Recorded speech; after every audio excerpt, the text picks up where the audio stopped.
భారత శృతి విధాతవు వేద పదార్థజాత విజ్ఞాతవు కామ ముఖ్య రిపుషట్ట విజేతవు బ్రహ్మతత్వ నిర్ణేతవు యోగినేతవు వినీతుడవి ఉచ్చరించి చెల్లరే కాతరు కైవడిన్ భగవ కారణమేమి పరాశరాత్మజ అన్నాడండి. పరాశరాత్మజ అంటే ఆత్మజ అంటే కుమారుడు. ఎవరి కుమారుడు? పరాశర మహర్షి యొక్క కుమారుడు. పరాశరాత్మజ వ్యాస మహర్షి, ఎందుకయ్యా బాధపడుతున్నావు? నువ్వేమన్నా నీ ఇంట్లో ఎవరికైనా సభ్యుడికి ఏమైనా ఇబ్బందా? కానీ నువ్వు 18 పురాణాలు ఇచ్చావు లోకానికి. అంతేకాదు మహాభారతం అనే ఒక పంచమ వేదాన్ని ఇచ్చావు. మహాభారతం చదివితే ఈ లోకంలో ప్రతి మనిషి అతను తెలుసుకోవాల్సిన ప్రతి విషయం అందులో ఉంటుంది మహాభారతంలో. అట్లాంటి మహాభారతాన్ని లోకానికి ప్రసాదించావు కదా. ధాతవు, ధాత అంటే ఎవరండి? బ్రహ్మగారు. ఏ బ్రహ్మ? పురాణాలను సృష్టించిన బ్రహ్మగారు వ్యాసుడు. భారత శృతి విధాతవు, భారతం అనేటువంటి శృతి వేదాన్ని, పంచమ వేదాన్ని నువ్వు సృష్టించి మానవ జాతికి ఇచ్చిన విధాతవయ్యా నువ్వు. అంతేకాదు ధాతవు భారత శృతి విధాతవు వేద పదార్థ జాత విజ్ఞాతవు అంటే వేద పదార్థాల యొక్క అర్థాన్ని నిగూఢంగా లోతుకు వెళ్ళి, ఇప్పుడు అర్చక స్వామి లోపల చదువుతారు మీకు శ్రీనివాస్ గారు మంత్రాలు. ఎవరికన్నా ఒకసారి అర్థం తెలుసా? నిజంగా అర్థం తెలిస్తే ఎవరు పూజ చేయించుకోరు. అర్థం తెలవకూడదు. ఎందుకంటే ఆ మంత్రాలకు ఉన్న శక్తి ఎటువంటిదంటే అది చెవుల పట్టించాలటండి, తమను బాగు చేస్తాయి. వాడు అర్థం తెలుసుకుంటే అయ్యో ఇంతేనా అంటారు. నిజానికి అది తెలవకూడదు. ఆ ధ్వని మాత్రమే వినపడాలి. వేదం యొక్క లక్షణం అది. అటువంటి వేదం యొక్క అర్థాన్ని పరిపూర్ణంగా దాని లోతులన్నీ తెలుసుకున్న మహానుభావుడు వ్యాసానువు. వేద పదార్థ జాత విజ్ఞాతవు కామ ముఖ్య రిపుషట్ట విజేతవు. ఇక్కడ చూడండి, మీరు అందరూ అర్థం చేసుకోవాల్సిన మాట. ఖమ్మం పేరు ఎక్కడ వచ్చింది? స్తంభం నుంచి వచ్చింది కదా ఖమ్మం అనే పేరు. ఆ స్తంభం అంటే ఏంటి? స్తంభం నుంచి వచ్చిన నరసింహస్వామి.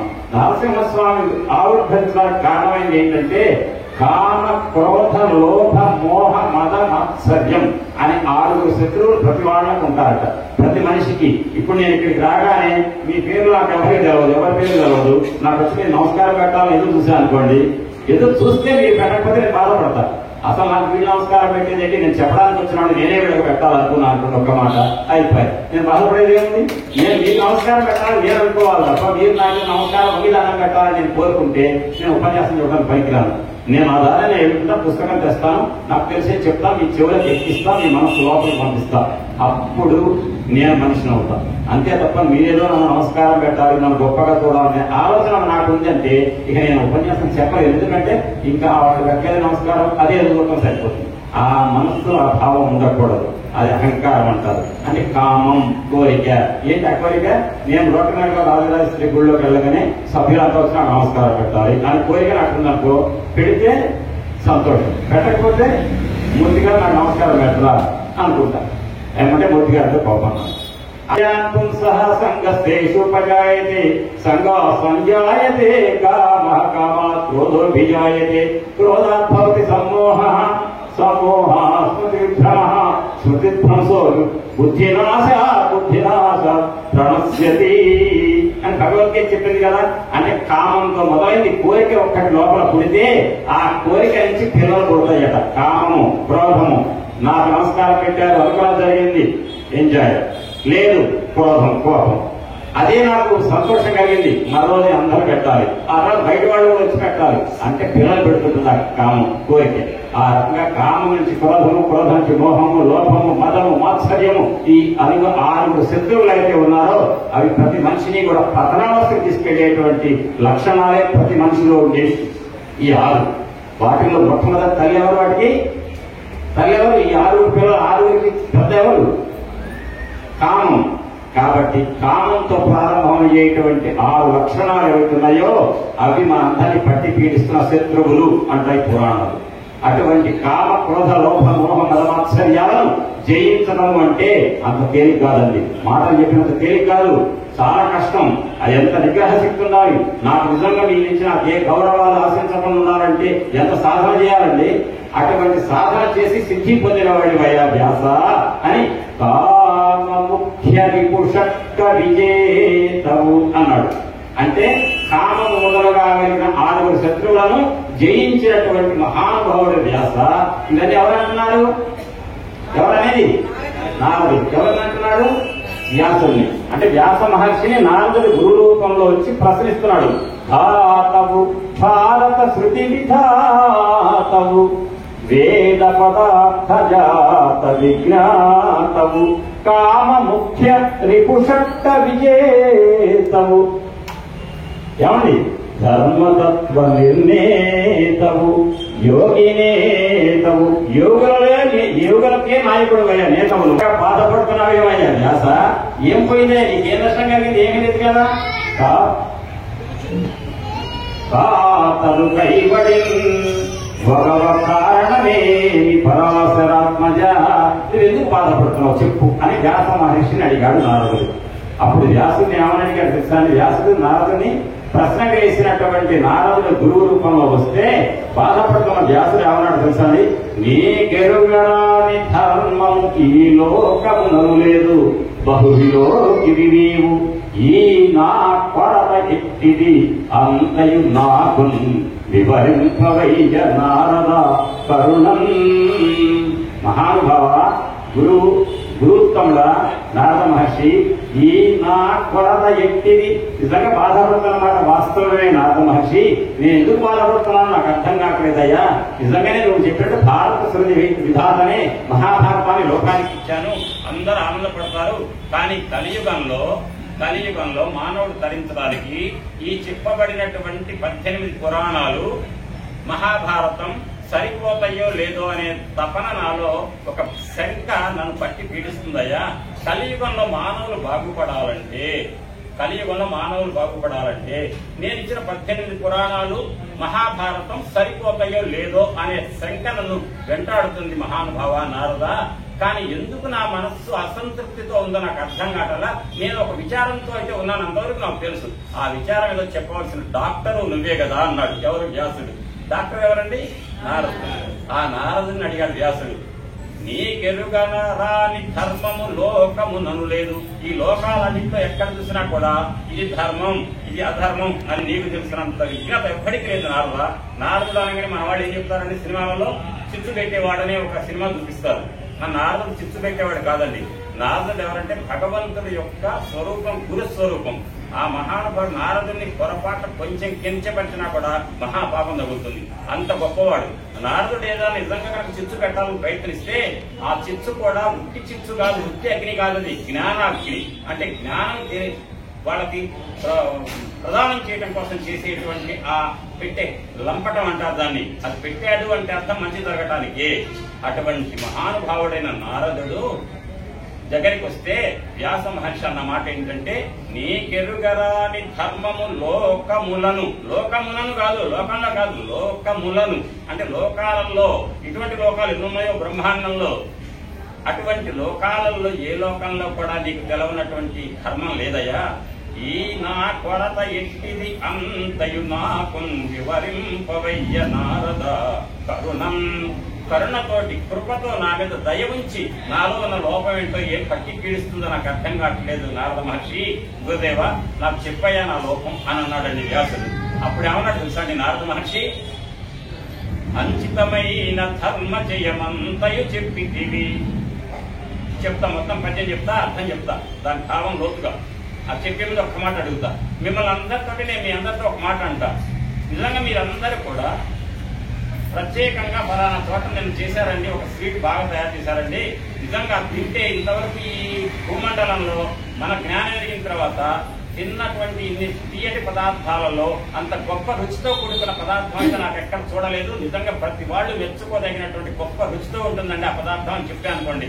మీరందరూ ఏమంటారు, ఎట్టుంది మొన్న మా ఇంట్లో చేసిన లాగుందా, అంతకంటే బాగుందా అని అనుమానాలు వస్తాయి మీకు. కానీ అది ఎట్లాంటిది అని మీకు కనుక తెలవాలంటే ఏం చేయాలి? నేను ఆ స్వీట్ ముక్క తెచ్చి మీ నాలుక మీద పెడితే మీరు తింటే ఓహో ఎంత బాగుంది, మనం మా ఇంట్లో చేసిన అనుకోవచ్చు మీరు, లేదా అంతకంటే బాగుంది అనుకోవచ్చు. ఆ మాట మీరు అనాలంటే మీకు నేను ప్రతిరోజు వచ్చి చెప్పినా కూడా మీకు అర్థం కాదు.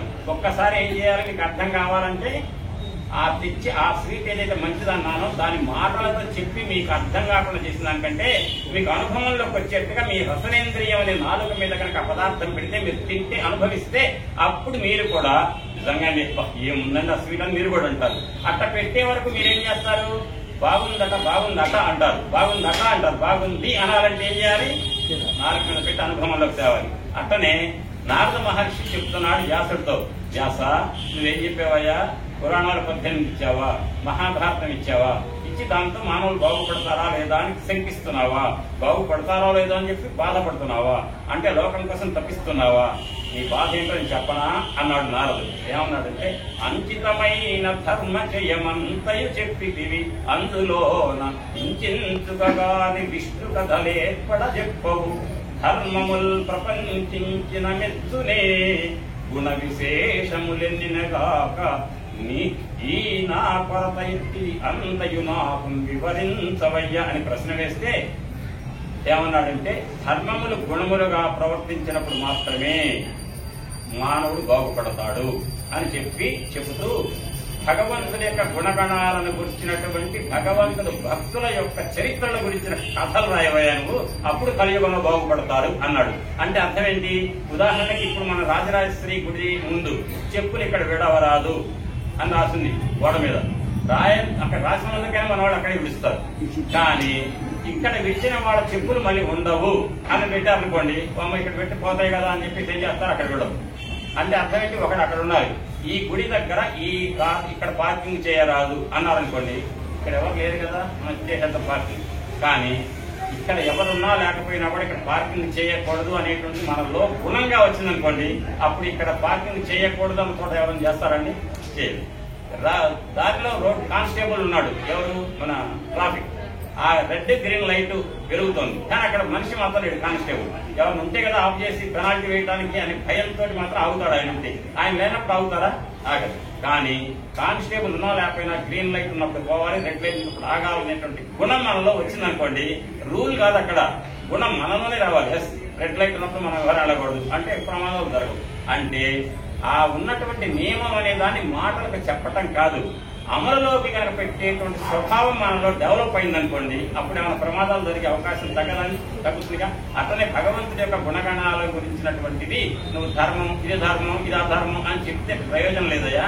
ఫలానా నరసింహస్వామి రావటానికి ఎవరైతే ప్రహ్లాదుడు కారణమయ్యాడో ఆ ప్రహ్లాదుడు భగవంతుడు ఆవిర్భవించడానికి కావాల్సినటువంటి శక్తిని, భక్తిని ప్రదర్శించి తద్వారా ఆ నరసింహస్వామిని ఆరాధించి ఆయన ముక్తి పొందాడయ్యా అన్నారనుకోండి, ఓహో భగవంతుని ప్రార్థిస్తే మనకి మోక్షం కలుగుతుందా, కాబట్టి మనం కూడా భగవంతుని ప్రార్థిస్తాం భక్తితో అనేటువంటి వస్తుంది. అంటే ఆ రకంగా భగవంతుడిని ఎవరైతే సేవించారో ఆ సేవించిన భక్తుల యొక్క కథలన్నీ కూర్చి ఒక పుస్తకంగా రాసినట్లయితే ఆ పుస్తకంలో భగవంతుడి భక్తుల యొక్క గుణగణాలను గురించి, భగవంతుడి గుణగణాలు, భగవంతుని అర్చించినటువంటి భక్తుల యొక్క చరిత్రల గురించి పుస్తకం ఇస్తే దాన్ని భాగవతం అంటారు.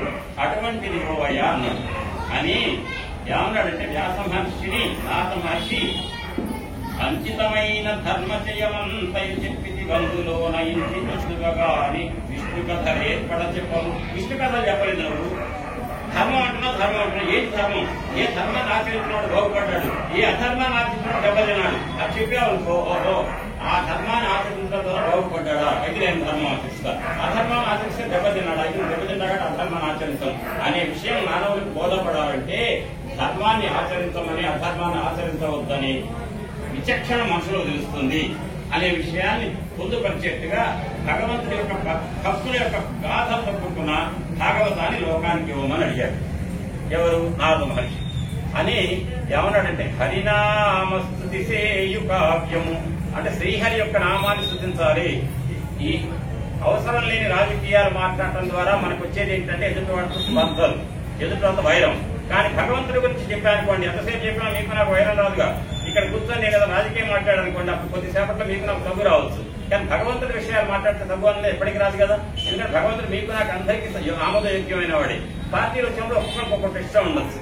కానీ ఇక్కడ మీ హరినామస్తుతి సేయు కావ్యము సువర్ణాంభోజ హంసావళీ సురుచిభ్రాయుధమై మానస సరస్ఫూర్తిన్ వెలుంగొందు శ్రీ హరినామస్తుతి లేని కావ్యము విచిత్ర అర్థాన్వితంబయ్యుండు శ్రీకరమయ్యుండదు అయోగ్య దుర్మలిన కాకోల కర్తాకృతిన్ అంటాడు పోతన గారు. ఏంటంటే మరటండి, భగవంతుడి యొక్క నామాన్ని గురించి చెప్తుంటే విన్న మీకు, చెప్పే నాకు హృదయం ఎట్లా ఉంటుందంటే, మానస సరోవరంలో బంగారు హంసలు కనుక తేలియాడుతుంటే ఆ చిత్రాన్ని చూస్తే మన మనసు ఎంత ఆహ్లాదంగా ఉంటుందండి. మానస సరోవరంలో బంగారు హంసలు తేలియాడుతున్నాయి అనుకోండి, ఆ తేలియాడుతున్న హంసల యొక్క ప్రయాణం ఏదైతే ఉందో దాని గురించినటువంటి చిత్రం కనుక చూస్తే మనసు ఎంత ఆహ్లాదంగా ఉంటుంది. తిరుమలలో అద్భుతంగా దర్శనం ఉంది, ఈ రకంగా ఉంది, ఈ యాగం జరుగుతుంది అని చెప్పి చూపిస్తే ఎంత ఆనందపడతామండి. అదే ఇజ్రాయెల్ వాడు తీసుకొచ్చి యుద్ధం ఒక బాంబు వేస్తాడు విమానాశ్రయం విధంగా, ఆ పెద్ద మంటలు వస్తుంది, అది చూసి భలే ఉంది అంటామా? అనం కదా. దీపావళి తప్పకాయలు కాదుగా వేవి అంటే, ఒక దేశం ఇంకో దేశం మీద యుద్ధ బాంబులు వేశారంటే అక్కడ జరుగుతున్న సన్నివేశం చూడగానే మనసు కలత జరుగుతుంది. అదే భగవంతుడికి సంబంధించిన విషయాలు ఏదైనా చూపిస్తే కనుక ఒక అద్భుతమైనటువంటి యాగం జరుగుతుంది, హోమం జరుగుతుంది, ఉపన్యాసం జరుగుతుంది. ఆ ఉపన్యాసాన్ని విన్నారు, మీ హృదయాలలో ఎటువంటి స్థితి వస్తుందంటే, మానస సరోవరంలో తేలియాడే బంగారు హంసల యొక్క చిత్రం చూస్తే మనస్సు ఎంత ఆహ్లాదంగా ఉంటుందో, భగవంతుడు సంబంధించిన కథలకు సంబంధించినటువంటి పుస్తకంలో ఉన్న విషయాలను కనుక మీకు చెప్తే మీ మనస్సు అంత ఆహ్లాదంగా ఉంటుంది. అదే భగవంతుడు ఆ విషయం కాకుండా ఇతరమైన విషయాల గురించి, మనకు అవసరం లేని విషయాల గురించి చెప్తే అప్పుడు మన మనస్సు ఎట్లుంటుందంటే, పంది కుక్కలు తీసుకెళ్లిన చెత్త ముక్కుకు తగిలితే చాలు వాంతి అవుతుంది. అంత దుర్గంధ భూయిష్టమైనటువంటి పదార్థాలను పంది కుక్కలు కన్నంలోకి నెడితే, ఆ పంది కుక్కలు ఏ కన్నంలో అయితే చెత్త పదార్థాన్ని నెట్టినయో ఆ కన్నం ముందు మన ముక్కు పెడితే ఎట్లుంటుందండి? ఒక్కసారిగా వాంతి అయ్యేట్టుగా లోపల అల్లకల్లోలం అవుతుంది. ఆ రకంగా భగవంతుడి యొక్క విషయాలను చెప్పకుండా ఉన్న కథలను వింటే అట్లుంటుందట.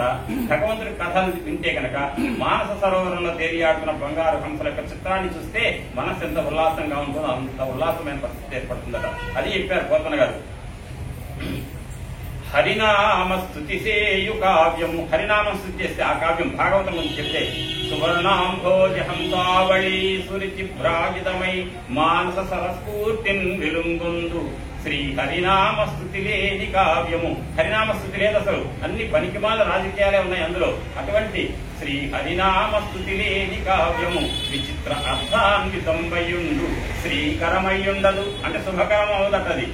అయోగ్య దుర్మలిన కాకోల గర్తాకృతిన్, దుర్మలిన కాకోల గర్తాకృతి అని, కాకోలం అంటే ఏంటంటే పందికొక్కు అంటే దుర్మలినం అంటే అర్థం ఏంటంటే బాగా దుర్గంధ భూయిష్టమైన పంది కుక్కలతో నెట్టబడిన చెత్త ఉన్న కన్నం దగ్గర ముక్కు పెడితే ఎంత చెత్త మనసు అంత వికరం అవుతుందో అంత వికరాన్ని మనకి మధ్య సృష్టిస్తుందట ఇతరమైన విషయాలు. కానీ భగవంతుడి యొక్క కథల గురించి చెప్పినప్పుడు మాత్రం మీ మనస్సులన్నీ కూడా, చెప్పిన నాకు విన్న మీకు కూడా మీ మనస్సులన్నీ కూడా మానస సరోవరం వింటే చూస్తే ఎంత ఆహ్లాదంగా ఉందో అంత ఆహ్లాదంగా ఉంటుందట అని చెప్పగానే చెప్పి అంటాడు ఆయన, అంటాడు మీరు భాగవతం వినేటప్పుడు చదివేటప్పుడు పొరపాటు తెలిసి తర్వాత చిన్న తప్పులుంటే అపశబ్దం బులగూడియున్ హరిచరిత్రాలాపముల్ సర్వపాప క్షయకరముగావున అంటే ఈ భాగవతంలో ఉన్నటువంటి భగవంతుడి యొక్క గుణగణ విశేషాల గురించి చెప్పిన నాకు విన్న మీకు కూడా పాపాలని పటాపంచలవుతాయి.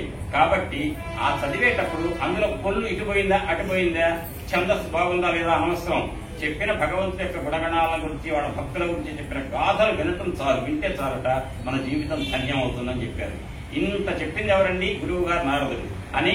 నువ్వు అందుకని భగవంతుడి యొక్క గుణగణాల గురించి, భగవంతుడి యొక్క భక్తుల యొక్క గుణగణాల గురించిన విశేషాలతో కూడుకున్నటువంటి ఒక గొప్ప గ్రంథాన్ని రాయవయ్యా నువ్వు భాగవతం పేరున అని చెప్తే అప్పుడు నీ మనస్సులో ఏదైతే కొరత ఉందో ఆ కొరత తొలగిపోయి నీకు కూడా మనస్సు వికసిస్తుంది, ఆనందాన్ని అనుభవిస్తావు వ్యాస అని చెప్పి నారద మహర్షి బోధించాడు. ఆ నారద మహర్షి చేసిన ప్రబోధానికి అనుగుణంగా వ్యాస మహర్షి అవనీ చక్రములోన, ఈ భూమండలంలో అవనీ చక్రములోన ఏ పురుషుడు ఏ ఆమ్నాయమున్ విన్న మాధవుపై లోక శరణ్యుపై భవములం తప్పింపగాదాలు భక్తి విశేషం భుజనించును అట్టి భువన క్షేమకరం వైన భాగవతామ్నాయము బాదరాయణుడుతా కల్పించనే గొప్పగన్. ఇటువంటి పుస్తకాలు 8 ఉంటాయండి భాగవతానికి మొత్తానికి.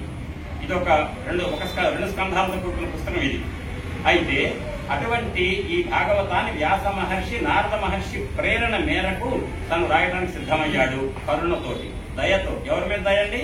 మన మీద దయ. ఎవరికి దయ కలిగింది? వ్యాసుడికి. ఎవరి ప్రేరణ వల్ల?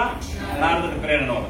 కాబట్టి అవనీ చక్రములోన ఈ భూమండలంలో ఏ పురుషుడు అనగానే మగవాళ్ళు అనుకోవద్దు. పురుషుడు అంటే జీవుడు, ఆడ మగ అంతా కలిసి భక్తులంతా. ఏ పురుషుడు ఏ ఆమ్నాయమన్ విన్న ఏ భాగవతం, ఇంక భాగవతం కాకుండా మిగిలిన ఏ పురాణం విన్నా కూడా పొరపాటున వాడికి ముక్తి రావచ్చు, రాకపోవచ్చు. నిగమమును వేసదివిన సుగమములుగా ముక్తి సుభగత్వం అంటాడు. ఇంకొంచెం ముందుకెళ్తే వేసదివిన సుగమములుగా ముక్తి సుభగత్వం సుగమంబు భాగవతములు. ఈ భాగవతం అనేటువంటి వేదం చదివితే వేదం మొత్తం చదివినంత సమానం అన్నారు. ఈ భాగవతం ఒక మహావేదంతో సమానం. అటువంటి భాగవతం భక్తుల యొక్క కథల యొక్క సమాహారమైనటువంటి భాగవతాన్ని మనకిచ్చిన వాడు వ్యాస మహర్షి. దాన్ని అవనీ చక్రములోన ఈ భూమండలంలో ఏ పురుషుడు ఏ ఆమ్నాయమున్ విన్న మాధవుపై, భగవంతుడిపై, మాధవుపై, లోక శరణ్యుపై మనకెవ్వరికి ఇబ్బంది కలిగినా, అయ్యా నువ్వు ఈ పని తీరుతాను, ఒక ఎమ్మెల్యే గారికి మంత్రి గారి దగ్గర తీరుస్తారు, తీర్చగలుగుతారో లేదో తెలియదు, కానీ భగవంతుడికి మొర పెట్టుకుంటే మాత్రం తీరుస్తాడు. ఆ అమ్మ కంటే ఎవరున్నది? ఎవరండి? శ్రీమాత శ్రీ మహారాజ్ఞి శ్రీమసింహాసనేశ్వరి చిదగ్నికుండ సంభూత దేవకార్య సముద్యత. ఇక చదువుతున్నాడుగా ప్రతి శుక్రవారం నాడు చదువుతున్నాడు లలితా సహస్రనామం. ఆ లలితా సహస్రనామంలో ఉన్న నామాలు మొదటి నామాలు అవి. అంటే మహారాణి ఆ అమ్మ, శ్రీమాత. ఎవరికమ్మ? మీరు మీ పిల్లలకమ్మ. మీకమ్మ ఒక ఆమె ఉంది, ఆ అమ్మకు ఇంకొక అమ్మ ఉంది. ఈ లోకానికి అమ్మ ఎవరంటే రాజరాజేశ్వరి మహాత్రిపుర సుందరి దేవి. ఆ అమ్మ దగ్గరికి వచ్చి, అమ్మ ఈ ఇబ్బందుల్లో నేనున్నానని చెప్పి నిజంగా మనస్ఫూర్తిగా కనుక ఏ కల్మషం లేకుండా విన్నవించుకుంటే తీరనటువంటి ఇబ్బందులు ఇవ్వండి, అన్ని ఇబ్బందులు తీరతాయి. ఆ రకంగా లోక శరణ్యుపై, లోక శరణ్యం అంటే లోకం మొత్తానికి ఆపద కలిగినా కూడా ఆపద నుంచి గట్టెక్కించగలిగేటువంటి సర్వసముద్రాలు ఎవరంటే అమ్మ. ఆ అమ్మ యొక్క అయ్యవరు? భర్త పరమేశ్వరుడు. ఆ పరమేశ్వరుడు యొక్క భక్తుల గాథలే ఈ భాగవతం. అనగానే మీరు అనొచ్చు, కాబట్టి భాగవతంలో కృష్ణుడి గురించి కాదండి, ఆయన శివుడు కదా అని. అంటే కృష్ణుడైనా శివుడైనా ఒకటే, శివుడైనా కృష్ణుడైనా ఒకటే. ఆ మాట మీకు చెప్పిన తర్వాత భాగవతంలోకి వెళ్తాను నేను. మీకు ఒకటే గుర్తుపెట్టుకోండి. ఒకళ్ళు చెప్పకపోతే అడగండి, కృష్ణుడు శివుడు ఒకటేనా కాదా అనే మాట మీకు చెప్పగలగాలంటే ఏంటి తెలుసా? నిజంగా గుళ్ళకు వచ్చేది, హోమాలు చేసేది, దీపాలు వెలిగించేది దేనికోసం తెలుసా? అసలు నిజంగా మోక్షం కోసం. మోక్షం అంటే ఏంటి తెలుసా అండి? అది చెప్పే ముందు ఒక ప్రశ్న అడుగుతా, మీరు ఎవరన్నా పెద్దగా సమాధానం చెప్పండి. మనిషి దేనికి భయపడతాడు? సావు. పాముకి కాదు కదా, సావుకి. అట్ట సావు రాకుండా ఉండాలంటే ఏం చేయాలి? సావు రాకుండా అంటే భయపడ్డగా. సావు రాకుండా ఉండాలి, ఏం చేయాలి చెప్పండి? ఏం చేసినా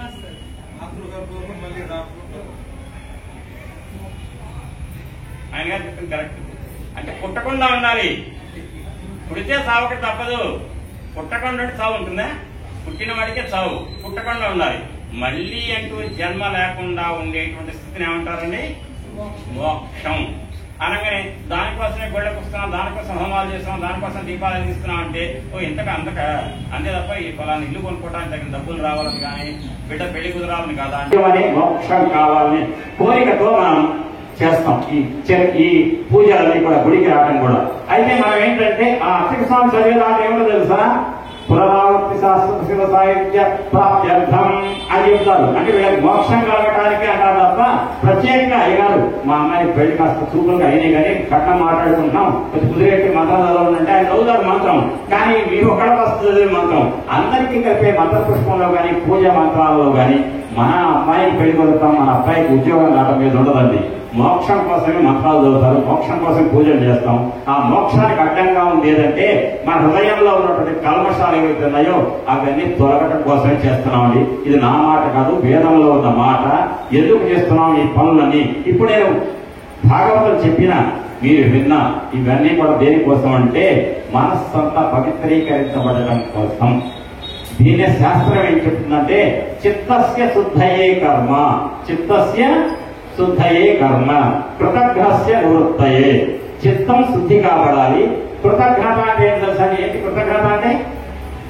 కృతజ్ఞత అంటే ఏంటి? కృతజ్ఞత అంటే చెప్పండి. ఏం లేదు, ఎదుటివాడు చేసిన మేలు మర్చిపోతే కృతజ్ఞత.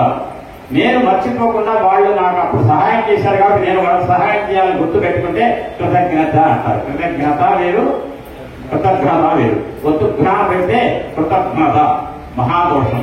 చేసిన మేలు మర్చిపోవడం కంటే దోషం ఇంకోటి లేదు. ఆ దోషం నుంచి బయటపడాలంటే మనం చేయాల్సింది పూజలు. కాబట్టి ఈ పూజలు ఇవన్నీ దేనికోసం అంటే చిత్తస్య శుద్ధయే కృతజ్ఞస్య నివృత్తయే.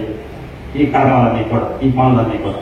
కాబట్టి అటువంటి చిత్తశుద్ధి ఏర్పడటానికి కృతజ్ఞత దోషం పోవడం కోసం ఏదైతే పూజలు చేస్తున్నామో, ఏదైతే అమ్మవారు అర్చన చేస్తున్నామో, ఏదైతే పురాణాలు చెప్తున్నామో, ఏదైతే పురాణాలు వింటున్నారో, ఏదైతే స్తోత్ర పారాయణ చేస్తున్నారో, ఏ యజ్ఞాలు చేస్తున్నారో, దీపాలు వెలిగిస్తున్నారో, ఆకాశ దీప దర్శనం చేసుకుంటున్నారో, ఆ కార్తీక పౌర్ణమి నాడు మహా కుంభవత్తులు 365 ఒత్తులని కూడా వెలిగిస్తున్నారంటే ఆ వెలుగంతా కూడా మన హృదయాల లోపలికి వెళ్ళి మన హృదయం లోపల ఉన్నటువంటి కల్మషమైన చీకటిని పారద్రోవాలనే కోరికతో చేస్తాం. ఆ పారద్రోలిన తర్వాత హృదయం నిర్మలమైతే అప్పుడు లోపల ఉండేదల్లా భగవంతుడి యొక్క తత్వమే మనకు గోచరం అవుతుంది. ఆ గోచరం కావడమే మోక్షం, అంతకంటే ఏమీ లేదు. అదే మోక్షం. అది ఎట్లాంటిదంటే జాగ్రత్తగా వినని చెప్తాను. చింతకాయ ఉంది, ఒక చెట్టుకు మార్చి కండ బాగా పట్టిన చింతకాయ ఉంది. ఆ చింతకాయ కోసుకొని ఒకసారి తింట ప్రయత్నిస్తాం. ఆ తినాలి అని చింతకాయ ప్రయత్నిస్తే పైన ఉన్న గుల్లని ఏం చేస్తే వస్తుంది? ఊరికే కంటే వస్తుందా? బాగా కండ పట్టిన ఆకుపచ్చగా ఉన్న పచ్చి చింతకాయ, పుల్లగా ఉండేటువంటి కాయ ఒక చెట్టు నుంచి కోసి తినాలని ప్రయత్నిస్తే పైన టెంక ఉంటుంది కదా, ఆ టెంక తీయాలంటే ఊరికి కంటే వస్తుందా? అరటి పండు తొక్కొచ్చినట్టు రాదు కదా. ఏం చేయాలి? అప్పుడు గిల్లాలి. గిల్లుతుంటే చిన్న చిన్న ముక్కల కింద వెళ్ళిపోతుంది. ఆ గిల్లిన తర్వాత లోపల అంత కండ ఉంటుంది. ఏ రంగులో ఉంటుందండి? ఆకుపచ్చ. ఆ తింటే ఎంతసేపు తినగలుగుతారండి? ఒక్క చింతకాయ, అర చింతకాయ తినగానే పళ్ళు ఏమైతే గోల్పోదు. అంటే అర్థమేంటి? ఇక తినలేము. అప్పుడు ఏమి తినలేము ఇక. అట్లా అదే చింతకాయని బాగా చెట్టు మీద కొయ్యకుండా అట్టే ఉంచితే 2 నెలలకో 3 నెలలకో 4 నెలలకో పండిపోతే లోపల ఉన్న కండ అంతా కూడా గుజ్జుగా మారితే అప్పుడు ఆ గుజ్జుకి ఆ టెక్కకి పైన గుల్లకి మధ్యలో లింక్ ఉంటుందా? పండిపోయిన చింతకాయలో గుజ్జుకి గుల్లకి మధ్య లింక్ ఉంటుందా? అది కొంచెం విడిపోతుంది. ఆ చింతకాయ గుజ్జు ఏమవుతుంది? గరగల శబ్దాలు ఇస్తుంది. ఆ లోపల గుజ్జంతా కూడా కండ అంతా కూడా తీయగా అయిపోయి ఆ టెంక నుంచి వేడిపడి లోపలే ఉండిపోతుంది. సంబంధం ఉండదు, ఇంటి మధ్య అతుక్కోవడం ఉండదు.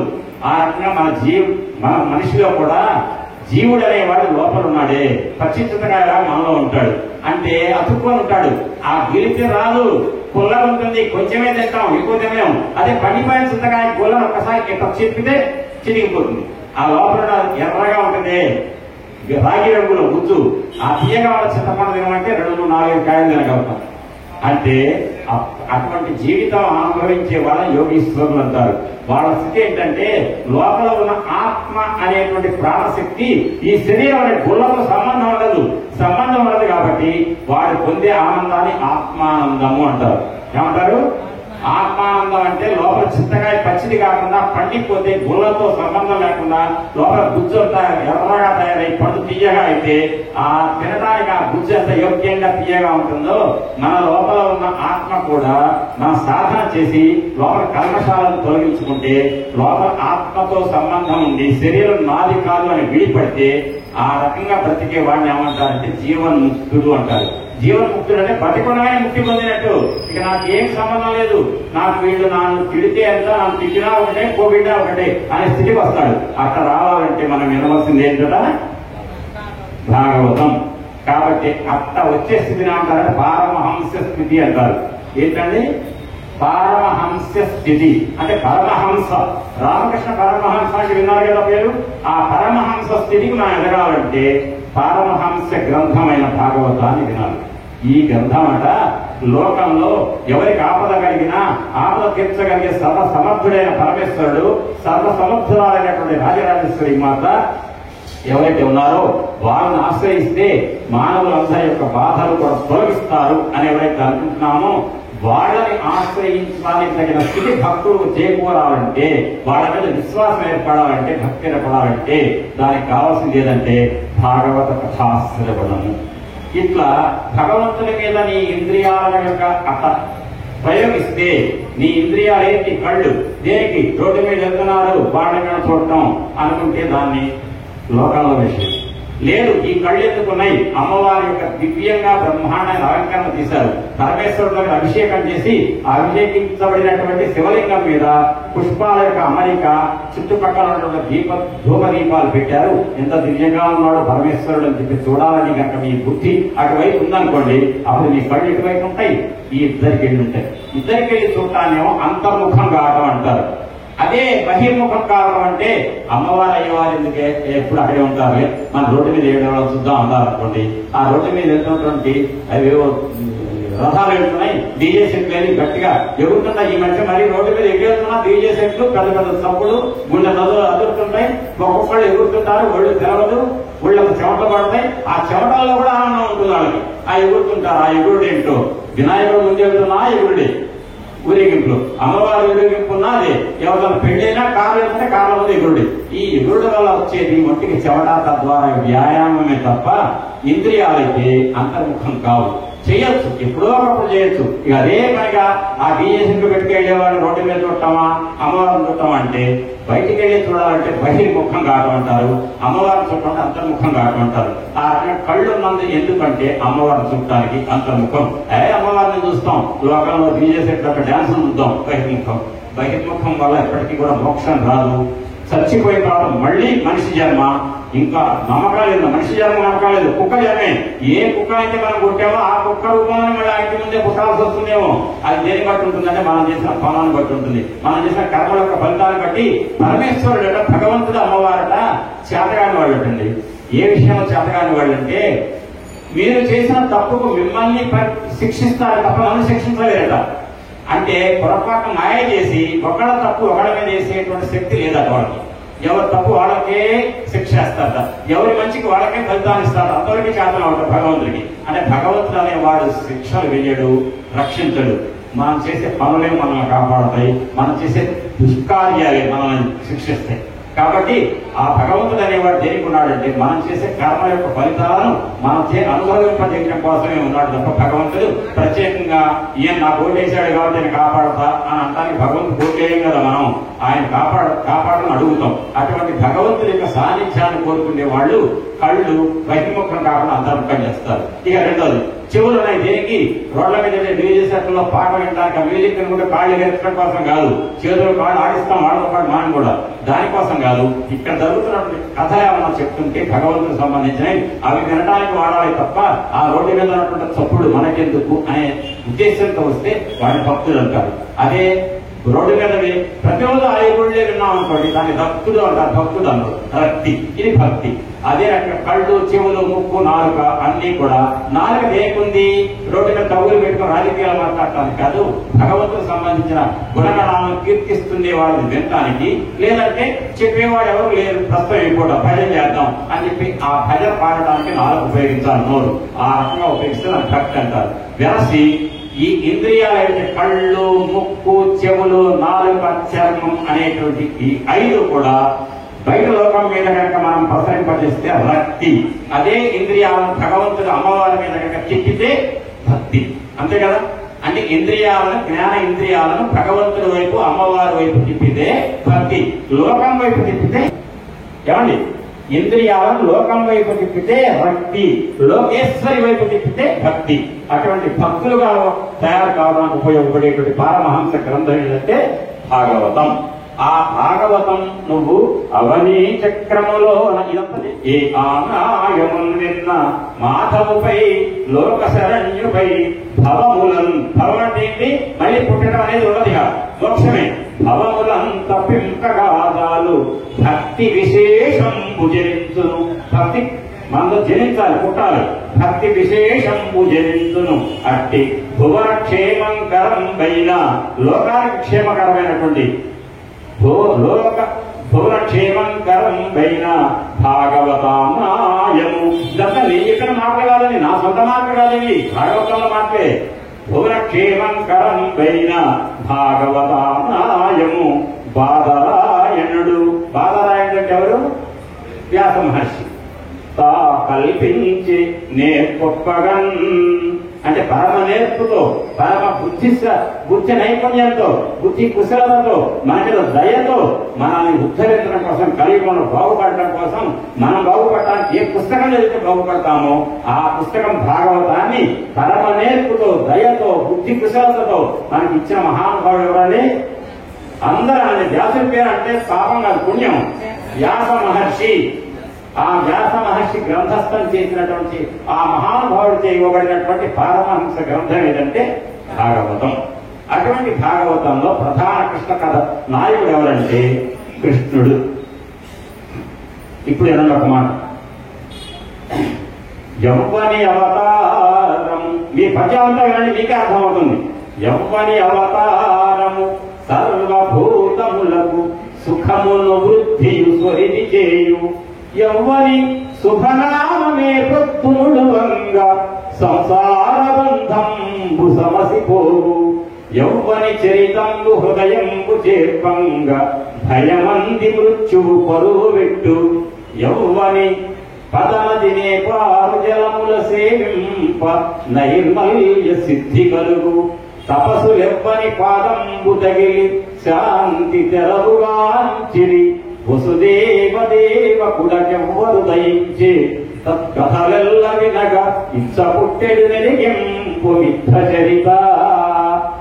ఇది ఎవరంటే నైమిషారణ్యంలో సూత మహర్షి అక్కడ కూర్చుంటే శౌనికాల మునులంతా కూడా వచ్చి, సూత మహర్షి, ఓ సూత పౌరాణిక మహానుభావ, సర్వజ్ఞుడవయ్యా, సకల పురాణాలు కూడా నీకు వ్యాస మహర్షి ఇచ్చాడు కదా, వాటన్నింటినీ నీ హృదయంలో పెట్టుకున్నావు కదా, వాటితో పొంగిపోతున్నావు కదా, ఆ పురాణాలలో ఒక్క పురాణం వినాలనుందయ్యా అని అడిగారట.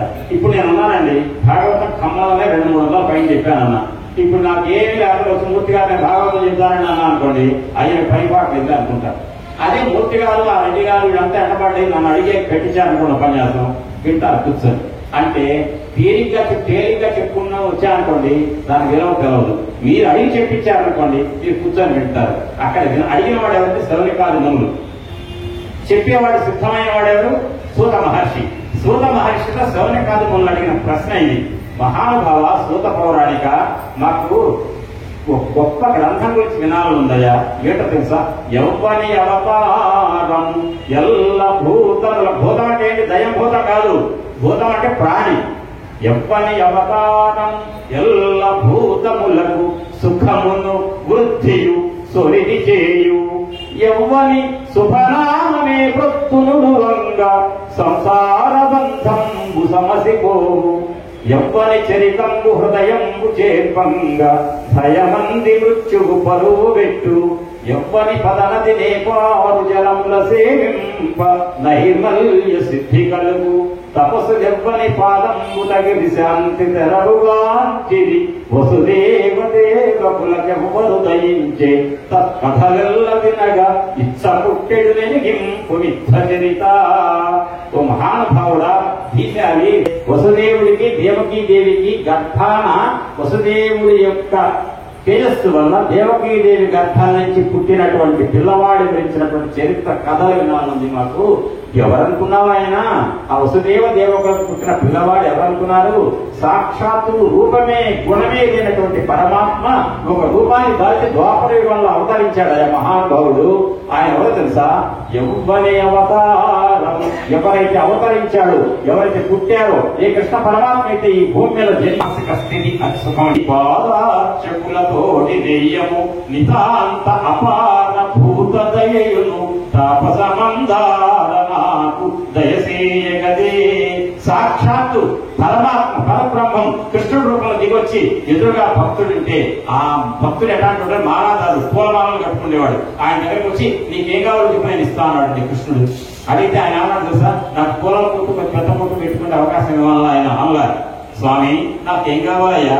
నీ పాద కమల సేవయు, నీ పాదాలు అనేటువంటి ఆ పద్మాలను రక్షించేటువంటి సేవ చేసే భాగ్యం కలిగించు. నీ పాదార్చకులతోటి నెయ్యము, నీ పాదాలు అర్చించే బ్రాహ్మణులు ఉన్నారే పూజా అర్చకులు, వాళ్ళతో సహవాసం, వాళ్ళకి కాస్త నెయ్యం కావాలి. నీ పాదార్చకులతోటి నెయ్యము నితాంత అపార భూతదయును, తోటి మానవుల పట్ల ప్రేమ, కరుణ, దయ, జాలి, ఈ లక్షణాలు నాలో పెంపొందాలి. తాపసమందార నాకు దయసేయగదే. అంటే ఇవాళ భాగవతాన్ని చెప్పాను, ముందే చెప్పాను. నేను పావుగంట చెప్పినా అరగంట చెప్పినా నన్ను ఎవరేమో నాకు క్లాస్ నియమించలే ఎక్కడ. కానీ ఎక్కువ మందికి భాగవతం చెప్తే బాగుండు, అర్థమైతే చేస్తే బాగుండు. మీరు రేపు ఏం చేయాలంటే ఈ వినేటువంటి దాని వల్ల రేపు మీ ఇంటి పక్క వాళ్ళకి తెలియసి వాళ్ళు కూడా పట్టుకొచ్చి కనుక చేస్తే మీ వరకే విని కనుక మీరు అమ్మో నేను పక్క వాళ్ళు వినకూడదు అనుకుంటే మాత్రం పుణ్యం రాదు. అంటే నేను అదే కనుక అనుకునేటట్టు ఇది చెప్పకుండా ఏదో కాలక్షేపం కబుర్లు చెప్పి వెళ్ళిపోవచ్చు, గంటసేపు కబుర్లు చెప్పడం భయం కాదు.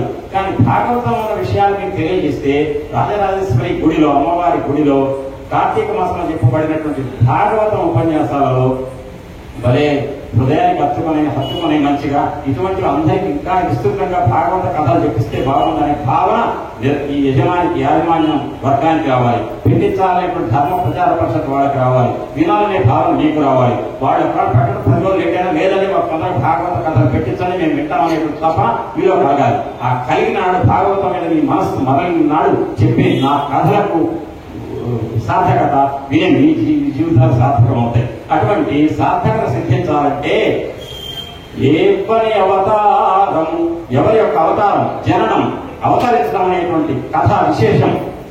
ఎల్ల భూతములకు సుఖములు వృద్ధియు. వృద్ధి అంటే ఏంటంటే రోజు రోజుకు కూడా ఏడాది 2 ఏళ్ళకు ఒక ప్రారంభం కాదు. వృద్ధి అంటే ఒక ఎకరం పొలం పెంచుకోవడం కాదు.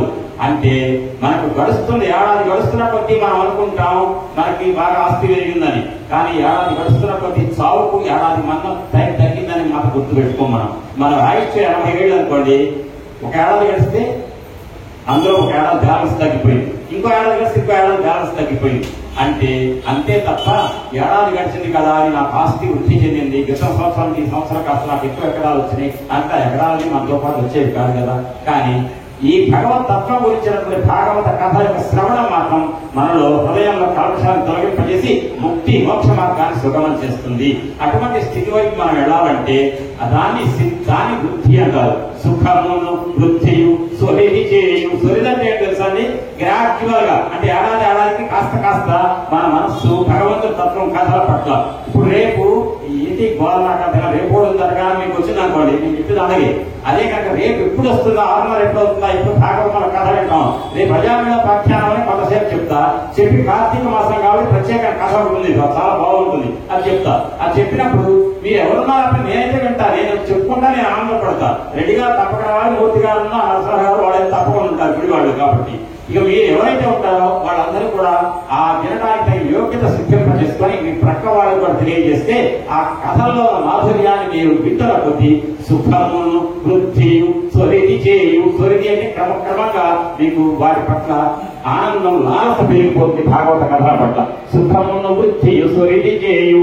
ఎవ్వని శుభనామే బుద్ధునుడు వంగా సంసార బంధంబు సమసిపోవు.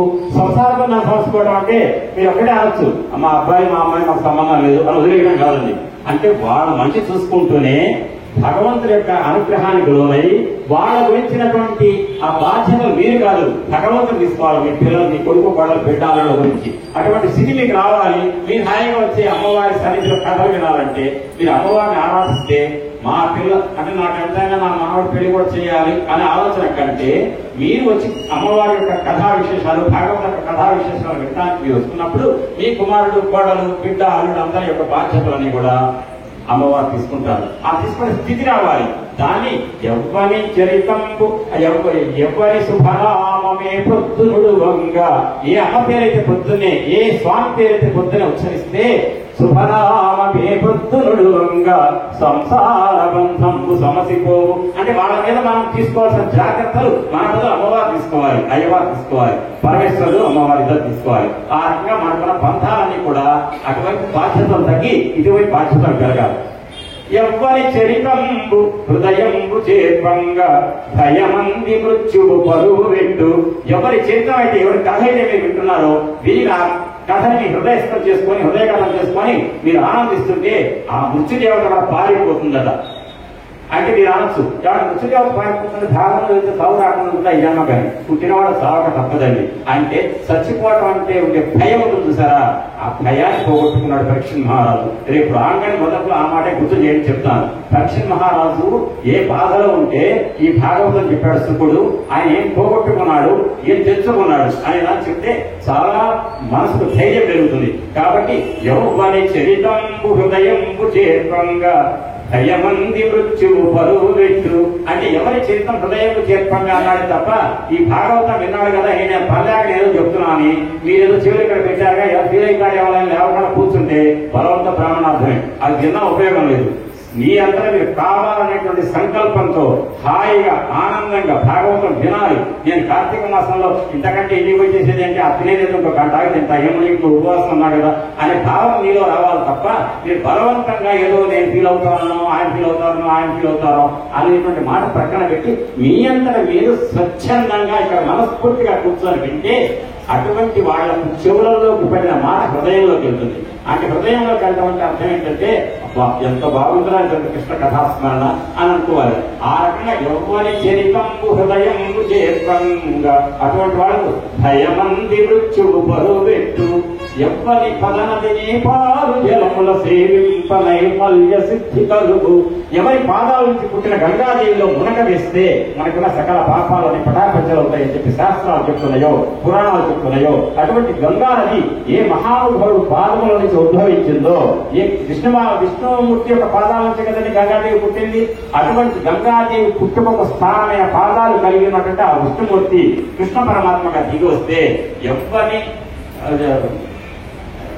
పాదోత్తరైనటువంటి గంగాదేవి అందులో మునక వేస్తే సకల పాపాలని పటాపంచలవుతాయో అటువంటి పాదోత్తరైనటువంటి గంగాదేవి పుట్టుకొక స్థానమైన పాదాలు కలిగినటువంటి కృష్ణ పరమాత్మ యొక్క గాథలు. తపస్సులు ఎవ్వని పాదంబు తగిలి శాంతి తెరవుగా తిని తపస్సులైన మహానుభావులు హిమాలయాలు తపస్సు చేసి 100 సంవత్సరాలు జీవితాలు గడిపి వారి నిరంతరం కూడా ఆహారం తినకుండా ఆ పండ్ల మొక్కలు తీసుకొని వారి నెల రోజులు 2 నెలలకు కూడా పండ్ల మొక్కలు తిని బ్రతికే వాళ్ళు కూడా ఉన్నారు అక్కడ దుంపలు తిని. అటువంటి తపస్సులంతా కూడా మనసు శాంతి కలగాలంటే ఆ మనస్సు అనే పుష్పాన్ని ఏ కృష్ణ పరమాత్మ యొక్క పాదములందు భక్తితో నిరంతరం సంగమించేట్టుగా ప్రయత్నిస్తారో అటువంటి కృష్ణుడి యొక్క కథలు. తపస్సులు ఎవ్వని పాదంబు తగిలి శాంతి తెరవుగా తిని శాంతి మనశ్శాంతిని పొందారో వసుదేవ దేవ కులమెవ్వడు దయించే వసుదేవుడుకు దేవకి దేవికి ఎవరైతే పుట్టారో ఆ కృష్ణ పరమాత్మ యొక్క కథల యొక్క సారాన్ని భాగవతాన్ని వసుదేవ దేవ కులమెవ్వడు దయించే తత్కథలెల్ల వినగ ఇచ్చ పుట్టెడు నెరిగింపు యుద్ధ చరిత. అటువంటి కృష్ణ పరమాత్మ యొక్క కథల యొక్క సంగ్రహాన్ని సారాన్ని మాకు చెప్తే వినాలుందయ్యా అని అడిగారు సూత మహర్షిని శ్రవణికాల ముందు అని. వర గోవింద కథా సుధారస మహావర్షోద్ధార పరంపరంగాక బుధేంద్ర చంద్ర ఇతరోపాయన వ్యక్తి సంభావితానేక మహావర్షోద్ధార పరంపరంగాక అని దుర్దాంత దురంత దుస్సహజ సంభావితానేక దుస్సర గంభీర కఠోర కల్పషక దావాలంబారునే అని వాళ్ళే అన్నారు. ఏమయ్యా కృష్ణ కథలు పెట్టడం కంటే మీ జన్మకు ఏదైతే మోక్షం రావడానికి ఆటంకంగా ఉందో ఆ ఆటంకం ఏంటో తెలుసండి. అడవులలో బాగా ఎండాకాలం ఎండిపోయిన పెద్ద గుబురు చెట్ల యొక్క సమూహం ఎట్టనో ఆ సమూహం లాంటిది. ఆ సమూహం తగలబడితే ఎంత పెద్ద దావానం వస్తుంది. ఆ మధ్య 5-6 ఏళ్ల కింద ఆస్ట్రేలియాలో అడవులు తగలబడిపోతే కొన్ని నెలలైనా ఆత్మలేకపోయారు. ఎంత నాకు జన్మ లేని మోక్షం కావాలని ఎదురు చూస్తే ప్రతి మానవుడికి కూడా వర గోవింద కథా సుధారస మహావర్ష ఉదార పరంపరంగా బుధేంద్ర చంద్ర ఇతరోపాయ మృత్యు దురంత దుర్ధాన దుస్సహజ సంభావిత అనేక దుస్సహ గంభీర కఠోర కల్మషక దావానలంబారులే అన్నాడు. అంటే ఆ రకమైనటువంటి ఆ దావానల ఏంటి మనం వినపోయేది ఏంటి అనేటువంటి ఈ పద్యంతో ప్రారంభించి రేపు భాగవత కథాశ్రవణం ఏదైతే మీతో చేయించడానికి భాగవతాన్ని చెప్పడానికి రేపు సాయంత్రం